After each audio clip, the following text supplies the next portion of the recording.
नमस्कार, मैं सिद्धार्थ शुक्ल। दुनिया में अगर किसी को अपना दुख भुलाना हो या खुशी मनानी हो तो वो क्या करता है? ज़्यादातर लोग शराब की बोतल खोलते हैं। किसी को प्रमोशन मिला, पार्टी में बियर, ब्रेकअप हुआ, अकेले में बियर। यानी शराब सिर्फ एक पेय नहीं बल्कि हमारे ज़िंदगी का अहम हिस्सा बन चुका है। और सबसे खतरनाक बात यह है कि यह एक खतरनाक लत भी बन चुका है। और एक डरावने वाली बात यह भी है कि अब ये युवा को भी अपने चपेट में ले रहा है, खास करके कम उम्र के युवा। अब आप सोच रहे होंगे कि आज हम ये मुद्दा आपको क्यों बता रहे हैं, तो सुनिए। छत्तीसगढ़ सरकार ने हाल ही में एक स्कीम को हरी झंडी दे दी है, जिसमें अब बियर को गन्ने की रस की तरह गिलास में परोसने की छूट मिल गई है। जी हाँ, क्राफ्ट बियर, जिसे अब माइक्रो ब्रेवरीज में बनाकर सीधे रेस्टोरेंट में बेचा जाएगा। बात सिर्फ यहीं तक होती तो भी ठीक था, लेकिन मसला ये है कि इस फैसले ने बीजेपी की संस्कृति प्रेमी छवि पर भी सवाल या निशान लगा दिया है। अब सवाल ये उठता है कि क्या वाकई में सरकार राजस्व के नाम पर समाज की नींव को हिला देना चाहती है? क्या बीजेपी अब अपनी नैतिकता और संस्कृति की बातें भूल चुकी है? क्या नई पीढ़ी को नशे के अंधे कुएं में धकेल देना ही विकास है? तो चलिए अब थोड़ा और गहराई में उतरकर इस पूरे मसले को समझते हैं।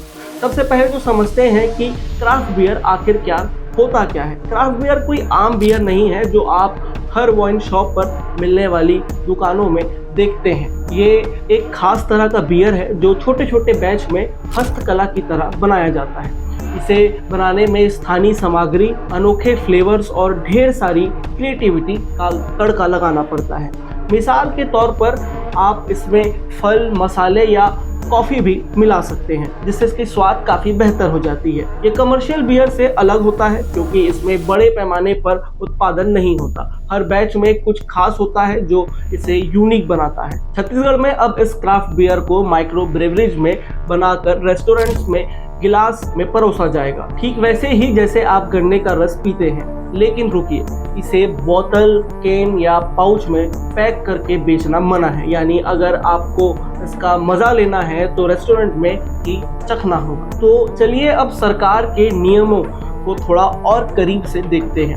छत्तीसगढ़ सरकार ने माइक्रो ब्रेवरीज नियम 2025 के तहत क्राफ्ट बियर को हरी झंडी दिखाई है, लेकिन इसके लिए कुछ सख्त गाइडलाइन भी हैं जो इस प्रकार है। पहला, लाइसेंस शुल्क। अगर आप क्राफ्ट बियर का बिजनेस शुरू करना चाहते हैं तो जेब ढीली करनी होगी। 25 लाख रुपए का लाइसेंस शुल्क लेना होगा। दूसरा है रेस्टोरेंट और माइक्रो ब्रेवरीज का क्षेत्र। आपकी माइक्रो ब्रेवरीज और उससे जुड़े रेस्टोरेंट का कुल क्षेत्रफल कम से कम 6000 वर्ग फीट होना चाहिए, यानी छोटी मोटी जगह में काम नहीं चलेगा। तीसरा है विक्रय का तरीका। क्राफ्ट बियर को सिर्फ रेस्टोरेंट के अंदर गिलास में परोसा जा सकता है। इसे पैक करके बाहर ले जाना या बेचना सख्त मना है। चौथा है लेखा जोखा। आपको हर दिन का हिसाब किताब रखना होगा, यानी कितनी बियर बनी, कितनी बिकी, सबका रिकॉर्ड रखना होगा और ये बहुत ज़रूरी है। पांचवा है पैकिंग पर पाबंदी। बोतल, कैन, पाउच या बैग में क्राफ्ट बियर बेचने की इजाज़त नहीं है। ये नियम सुनिश्चित करता है कि क्राफ्ट बियर का मज़ा सिर्फ रेस्टोरेंट तक सीमित रहे। लेकिन यहाँ एक बड़ा सवाल खड़ा होता है। सरकार ने इन नियमों में कहीं भी ये स्पष्ट नहीं किया है कि क्राफ्ट बियर पीने की न्यूनतम आयु क्या होगी। क्या 14-15 साल के बच्चे या उससे भी कम उम्र के बच्चे इसे पी सकते हैं? ये सवाल इसलिए अहम है क्योंकि शराब या बियर से जुड़े नियमों में आमतौर पर आयु सीमा का जिक्र होता है। मिसाल के तौर पर राजस्थान में शराब की बिक्री 18 साल के कम उम्र के लोगों के लिए प्रतिबंधित है, लेकिन छत्तीसगढ़ में इस बारे में चुप्पी साधी गई है। क्या ये एक चूक है या फिर सरकार जानबूझकर इसे खुला छोड़ रही है? अब आइए इस पर थोड़ा और गौर करते हैं। छत्तीसगढ़ में सत्तारूढ़ भारतीय जनता पार्टी हमेशा भारतीय संस्कृति और परंपराओं की दुहाई देती रही है, लेकिन क्राफ्ट बियर को बढ़ावा देने वाली ये नीति क्या वाकई में हमारी सभ्यता और संस्कृति के अनुरूप है? ये सवाल इसलिए अहम है क्योंकि शराब या बियर का सेवन भारतीय समाज में हमेशा से एक संवेदनशील मुद्दा रहा है। खासकर जब बात युवाओं की हो तो ये और भी गंभीर बन जाता है, क्योंकि भले ही यह बियर सेहत के लिए हेल्दी बताई जाती है, लेकिन अत्यधिक मात्रा में अगर इसे लिया जाए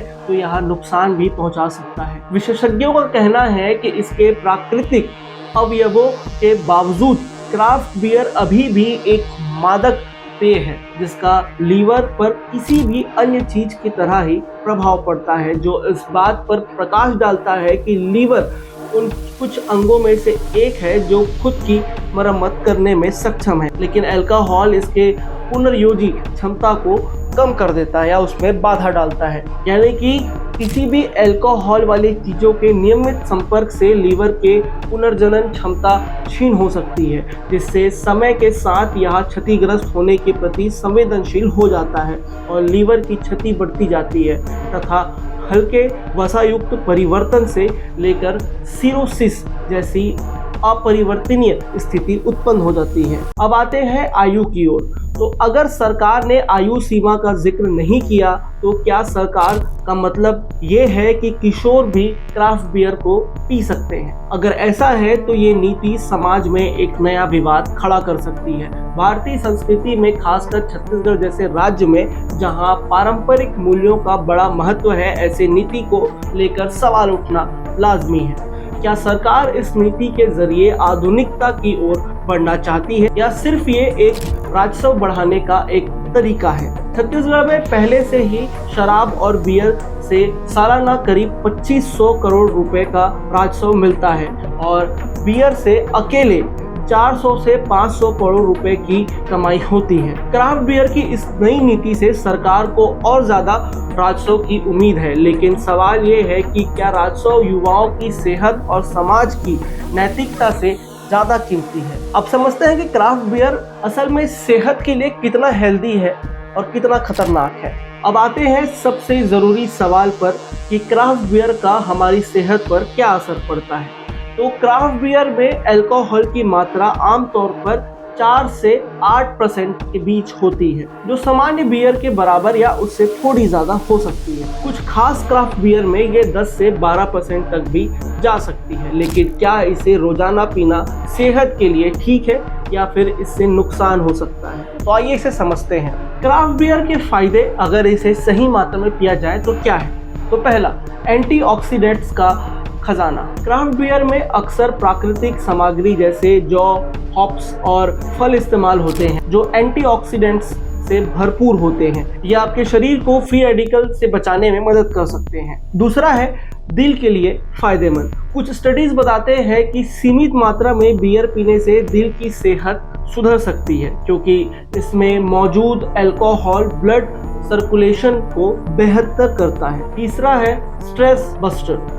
एक गिलास क्राफ्ट बियर आपके दिन के तनाव को थोड़ा कम कर सकता है, लेकिन हाँ, सिर्फ एक गिलास की बात कर रहे हैं। आप खुशी खुशी में 3-4 मत पी लीजिएगा। अब इसके सबसे अहम पहलू पर आते हैं कि इसके नुकसान क्या है। पहला, ये लीवर पर खतरनाक है। रोजाना और ज्यादा मात्रा में बियर पीने से आपके लीवर पर बुरा असर पड़ सकता है। फैटी लीवर सिरोसिस जैसी बीमारियां इसका नतीजा हो सकती है। दूसरा है वजन बढ़ना। बियर में कैलोरीज की मात्रा ज्यादा होती है।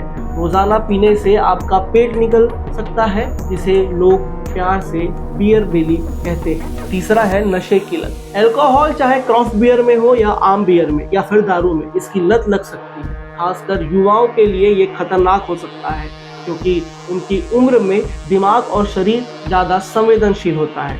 चौथा है मानसिक सेहत। ज्यादा बियर पीने से डिप्रेशन, चिंता और नींद न आने की समस्या बढ़ सकती है। अब सवाल ये है कि अगर आयु सीमा तय नहीं की गई है तो क्या किशोरों तक क्राफ्ट बियर की पहुंच हो सकती है? अगर ऐसा हुआ तो इसका असर युवाओं की सेहत और उनके भविष्य पर पड़ सकता है।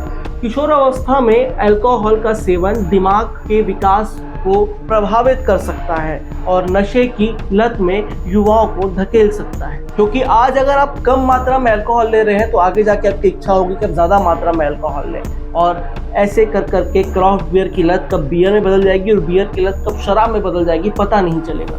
अगर हम छत्तीसगढ़ के युवाओं की बात करें तो ये नीति उनके लिए क्या लेकर आएगी? एक तरफ क्राफ्ट बियर का बिजनेस शुरू होने से रोजगार के नए अवसर खुल सकते हैं।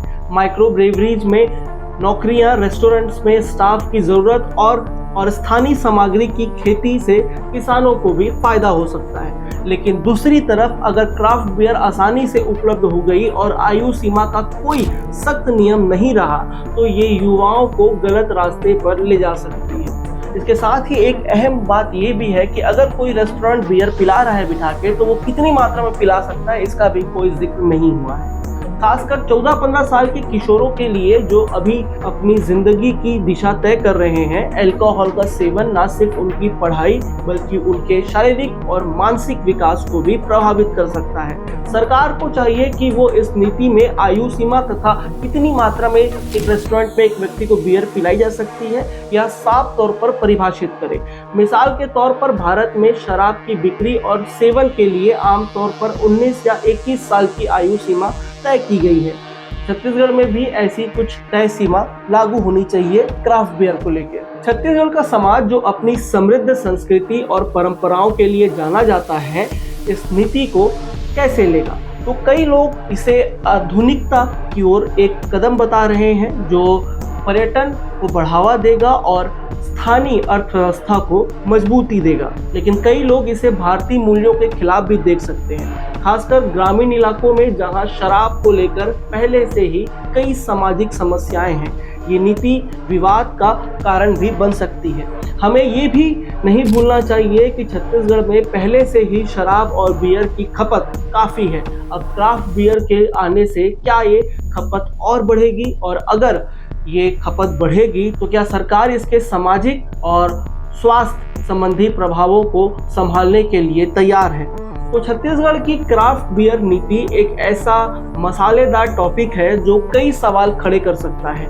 ये नीति एक तरफ तो बिजनेस और टूरिज्म के लिए नई संभावनाएं खोलती है, लेकिन दूसरी तरफ समाज और सेहत से जुड़े कई जोखिम भी लाती है। सरकार को चाहिए कि वो आयु सीमा जैसे अहम मुद्दों को साफ करे और इस नीति को लागू करने से पहले इसके सामाजिक प्रभावों का गहराई से अध्ययन करे और इसके साथ ही विशेषज्ञों की सलाह भी ले। तो फिर अंत में सिर्फ मैं यही कहना चाहता हूँ कि क्राफ्ट बियर का स्वाद लेना हो तो ज़रूर ले, लेकिन हद में रहकर। और हाँ, अगर आप इस नीति को लेकर अपनी राय देना चाहते हैं तो हमें ज़रूर बताएं। क्या ये छत्तीसगढ़ के लिए एक नया स्वाद लेकर आएगी या फिर एक नया विवाद? कमेंट में अपनी राय जरूर शेयर करें। और तब तक के लिए ये थी हमारी एक विशेष खबर। अब मैं इस खबर को यहीं विराम देता हूँ। तब तक के लिए नमस्कार। मैं सिद्धार्थ शुक्ला।